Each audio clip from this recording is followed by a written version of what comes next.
realmente con samplers como lo que estoy usando, tener un buen sonido de bajo no es muy difícil. Acá yo tengo uno. Fíjate que si te pondría el arreglo, tú puedes notar cómo la cosa comienza a cambiar.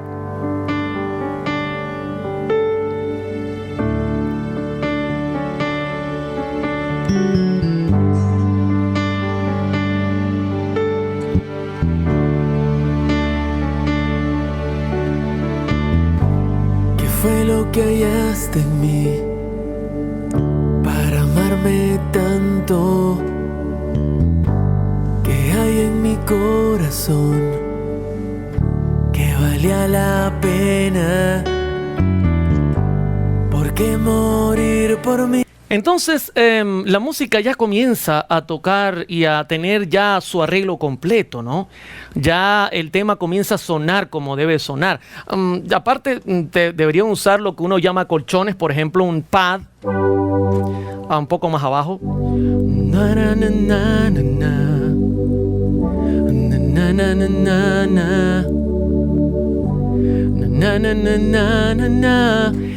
También se usan, por ejemplo, quizá algunas cuerdas para darle también un toque un poco clásico. Na, na, na. Na, na, na, na, na. Hay algo que no te había contado. Este tema lo estaba grabando para mí. El solista en realidad era yo. Y otra de las cosas que Dios me había dado y que estaba utilizando mal era mi voz. Y fíjate cómo acá la música que estoy haciendo es música que aparenta ser cristiana. Yo quiero que notes, ¿no?, que la letra suena muy cristiana. Escucha la letra con atención. ¿Qué fue lo que hallaste en mí? ¿Qué fue lo que hallaste en mí?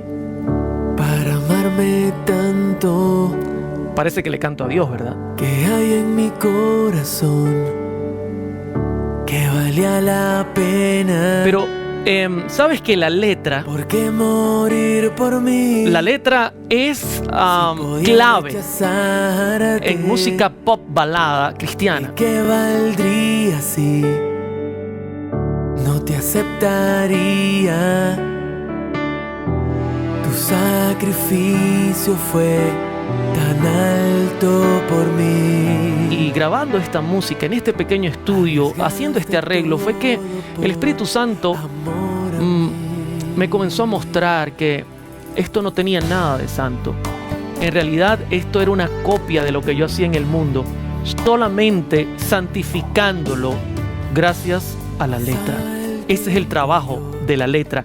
Por eso hoy día algunos le colocan a Cristo, colocan algunas cosas y santifican el producto solo usando letra santa. Pero si tú notas, yo quiero que le prestes atención a la forma musical que estoy utilizando. La forma musical que estoy usando para cantar es... ¿Qué fue lo que hallaste en mí? Muy sensual. ¿Qué fue lo que hallaste? Para amarme tanto. Es muy sensual, muy romántica. En mi corazón, la letra trata de opacar eso. Que valía la pena. Pero sin duda la forma como expreso mi voz. ¿Por qué morir por mí? Por mí. Si podía rechazarte. En realidad está en un tono sensual, muy alejado de la santidad que Dios merece.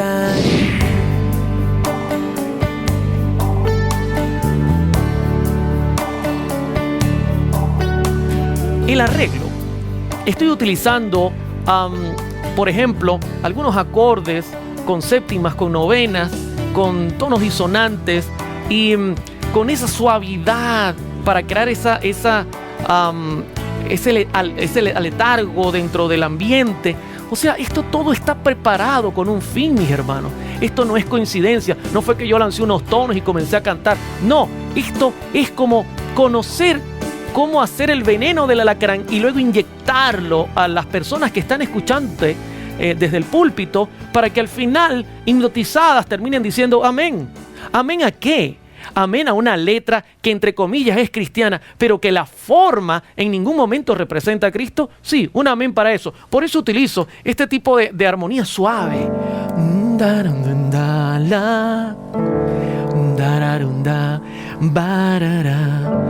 ¿Qué fue lo que hallaste en mí por amarme tanto?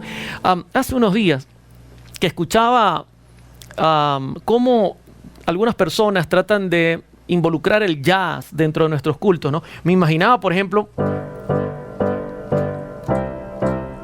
cuando suene la trompeta en el día del Señor. ¿Qué le parece si de repente hago yo un cambio así? Cuando suene la trompeta en el día del Señor. ¿Verdad que cambia? ¿Se dan cuenta cómo la armonía tiene que ver mucho con el arreglo? Comenzar a usar disonancia sostenida, comenzar a sonar música que lleve a la persona a sentirse lenta, hipnotizada. Todo esto no es coincidencia. Esto se hace en un laboratorio, esto se prepara. Para eso hemos estudiado esta música. Hoy día he tomado la decisión de no hacerlo, porque entiendo la peligrosidad que representa dentro de la iglesia este tipo de música particular. Pero aparte de eso, quiero decirte que el sonido representa mucho. Tener, por ejemplo, un buen piano que suene profundo. Tener, por ejemplo, una buena batería, hermanos, que suene profunda.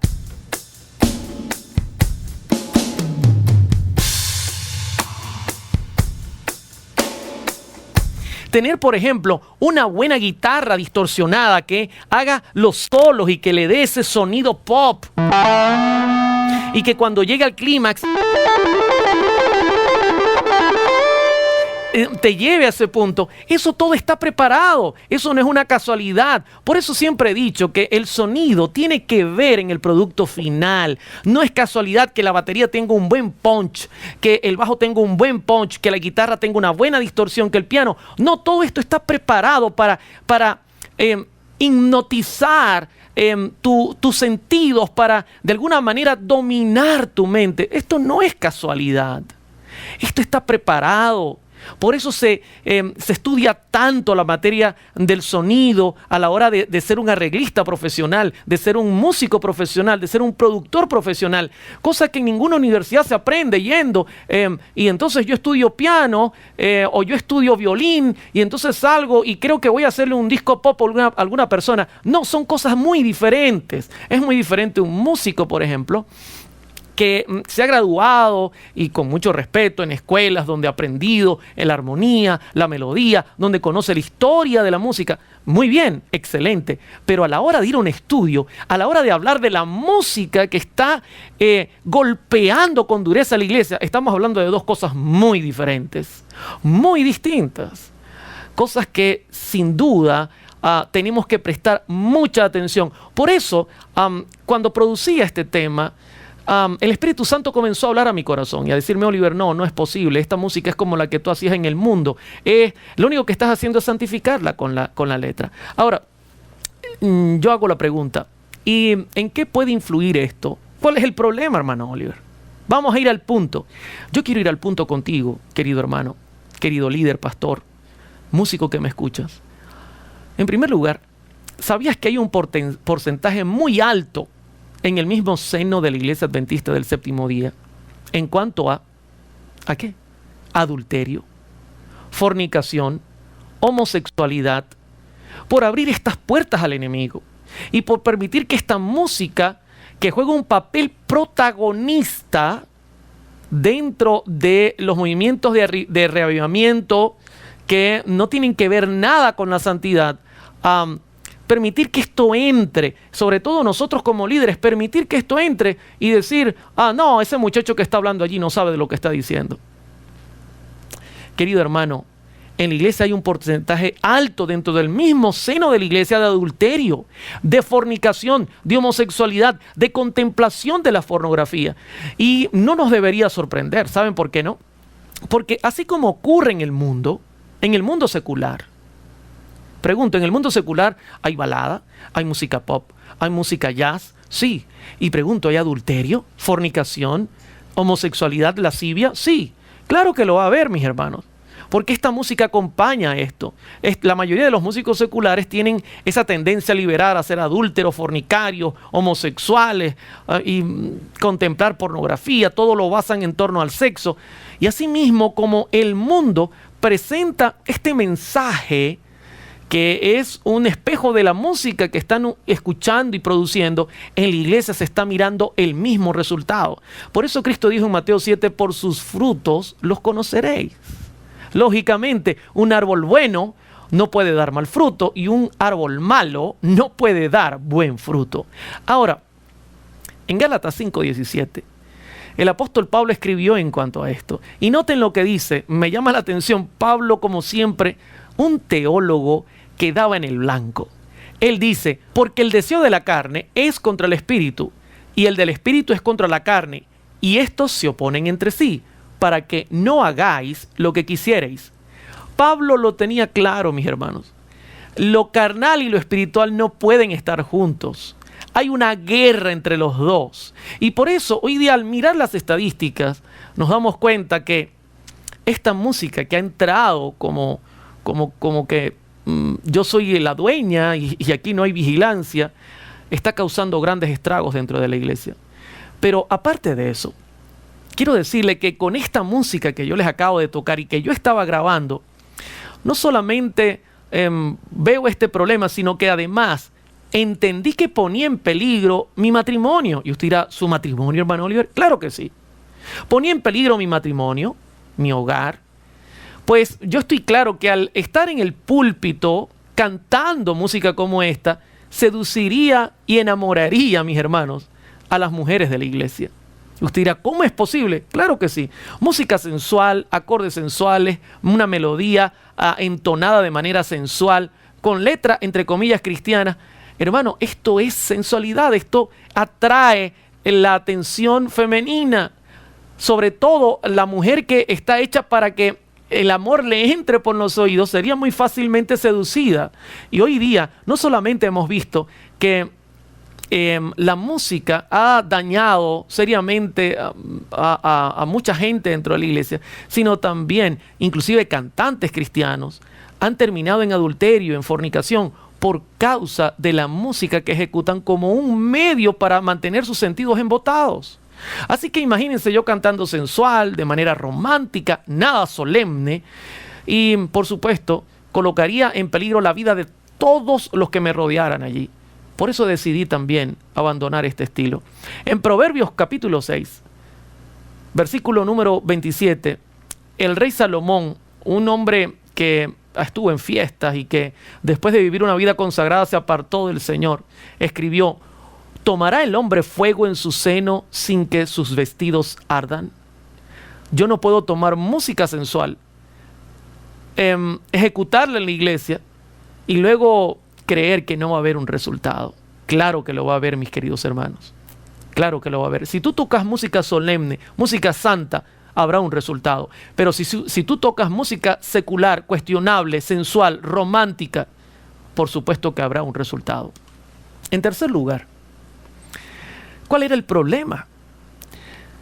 Este es uno de los problemas también muy serios que hoy día están ocurriendo. ¿Saben que este tipo de música pop, balada, con estas baterías y estas guitarras, anulan el interés por lo sagrado y lo santo? Sí. Hay algunos pastores que me han dicho: hermano, pero es que necesitamos atraer a los jóvenes, necesitamos atraer a las personas. Esta no es la forma de hacerlo. Esto lo que hace más bien es anular el interés por las cosas sagradas y por las cosas santas. Esto lo que hace en realidad es abrir las puertas a la tentación y al pecado, que hoy día especialmente fomenta el mundo, haciendo, puedo decirlo, casi que invisible, escúcheme bien, la línea que separa lo santo, lo verdaderamente santo, y lo común. Prácticamente lo hace casi que invisible. No se llega a ver la línea, porque tú miras el mundo y la música es igual a la música de la iglesia. Entonces uno dice, bueno, ¿y cuál es la diferencia entre ser cristiano y no serlo? En Ezequiel 22:26, esto ocurrió en el pasado. Y el profeta escribe de esta manera: sus sacerdotes violaron mi ley y contaminaron mis santuarios. Entre lo santo y lo profano no hicieron diferencia, ni distinguieron entre lo inmundo y lo limpio, y de mis días de reposo apartaron sus ojos, y yo he sido profanado en medio de ellos. Imagínense, ¿sabes qué es decir que nosotros llevemos una ofrenda que profane el templo de Dios? Que profane la presencia de Dios, quede profanada delante de nosotros, y que al final digamos amén, porque simplemente la letra, entre comillas, es cristiana, mientras que la forma nada lo es. Es romántica, es una balada suave, es algo que llama a lo sensual. No, hermano, no te equivoques, querido amigo. Esta música que yo producía y que aprendí a producir, que aprendí a hacer, que aprendí a grabar, que aprendí a diseñar, a sacarle el mayor sonido y efectividad, esta música bajo este nivel y esta forma no es música consagrada. Ahora, en Santiago 4:4 también hay una amonestación dura para aquellos que creen que mientras más parecidos al mundo, más atraeremos al mundo. Dice Santiago 4:4: oh almas adúlteras, ¿no sabéis que la amistad del mundo es enemistad contra Dios? Cualquiera, pues, que quiera ser amigo del mundo, se constituye enemigo de Dios. Claro, ¿verdad? Sin duda, la palabra de Dios nos apela a hacer un cambio, mis hermanos. Ahora, quiero responder esta última pregunta en esta pequeña presentación. ¿Crees que fue por falta de talento que abandoné este camino? Lo que pasa es que el hermano Oliver no sabe de lo que está hablando, como algunos han afirmado. Porque cuando no hay argumentos para ir en contra de una verdad que es muy clara, entonces lo que queda es atacar al instrumento. Déjeme decirle que no fue por falta de talento. No fue porque no conocía hacer el trabajo. No fue que lo abandoné porque me ofrecieron más dinero en la iglesia. No, mis hermanos, dinero ganaba cuando hacía esta música, porque la pagan muy bien. ¿Saben por qué abandoné este camino? No fue por falta de talento. En realidad fue por un profundo sentido del deber. Por eso tomé esta decisión de abandonar este camino que es engañoso, pervertido, apóstata. Fue por amor a Dios, mis hermanos, por amor a mi familia, a mi iglesia, sobre todo por amor a mí mismo, porque me estaba autoengañando en este camino, pensando que haciendo esta música y teniendo fama y grabando un disco, que esta música pudo pegar fácilmente en muchas de nuestras radios, iba a lograr ese éxito y esa paz que tanto anhela mi corazón. Es mentira, la paz no se logra por ese camino. La paz tiene un nombre y es Jesucristo, mis hermanos. Al final entendí que este camino que parecía recto era camino que me llevaba directo a la destrucción eterna. ¿Saben qué? Volviendo a la primera historia que te conté sobre la noche que dormí a los 12 años y recibí esa picada dolorosa, dolorosa, muy dolorosa. Solamente el que lo experimenta puede saberlo. Hay algunos que dicen, hermano, lo que pasa es que usted se va a los extremos. El problema, mis hermanos, es que yo fui picado por el pecado de la música. Estuve en mundos nocturnos donde vi conciertos, donde vi cómo la música altera, donde aprendí a hacer esta música y a inyectar este veneno que logra captar la mente de la persona. Hay gente que dice y opina y no tienen idea de lo que estoy hablando. Quieren hablar de qué se siente cuando pica un alacrán o un escorpión, pero nunca han sentido la picadura, no saben cómo hacer el veneno, ni entienden en realidad qué es lo que está pasando. Pero este servidor sí lo entendió, sí estuve allí, lo puedo demostrar delante de una cámara, no tengo ningún problema. Pero quiero decirte que en medio de esa frustración que me di cuenta del engaño en el que estaba envuelto, porque, hermano, yo estaba creyendo que estaba haciendo lo correcto, que estaba ganando almas para Cristo. Y quiero decirte que hay mucha gente sincera que presenta música como esta, romántica, sensual, y ellos creen que lo están haciendo bien para Dios porque no conocen la verdad. Yo lo hacía así hasta que desperté, hasta que el Espíritu Santo me dijo: tú no puedes pensar igual porque tú saliste de ese mundo. Y la pregunta que yo le hice a Dios fue: ¿cómo me curo de esto? ¿Qué debo hacer? Saben, quiero terminar con esta cita que la señora White presenta, donde ella habla de cuál es la solución. Y ojalá que esta solución te pueda ayudar, amigo. El mismo mensaje sanador y vivificador resuena hoy. Señala al Salvador levantado en el árbol de la vergüenza. Se intima a los que han sido mordidos por la serpiente antigua, el diablo, a que miren y vivan. Considerad a Jesús, vuestra única justicia y vuestro sacrificio. Al ser justificados por la fe, la picadura mortal de la serpiente sanará. Alabo a Dios por este pasaje. Alabo a Dios por esta visión que tuvo esta mujer. Yo estoy seguro que si nos colocamos en las manos de ese Salvador, toda picadura de pecado podrá sanar. Que Dios te bendiga y que sea tu paz.